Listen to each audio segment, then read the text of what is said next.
Bratislavský Pentagón je smutne známe miesto drogových dílerov a prostitúcie.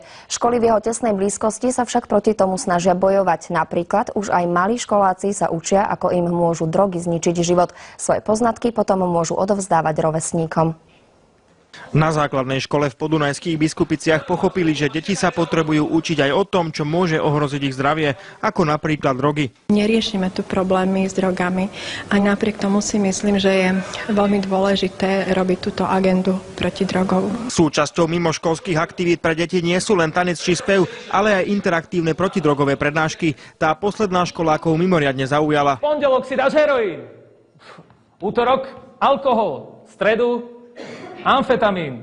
Čo očakávaš potom od svojho tela? Nič. Telo ti dá len to, čo ty dáš jemu. Keď mu dávaš svinstvo, dostaneš nekvalitný život. Deti, ktoré sa prednášky o škodlivosti drog zúčastnili, zároveň zložili sľub protidrogových šerifov. Ako protidrogový šerif sľubujem, Že budem príkladom tým, čo budem. že budem príkladom tým, čo budem. Žiť život bez drog. Žiť život bez drog. Ďakujem, teraz ste protidrogoví šerifovia.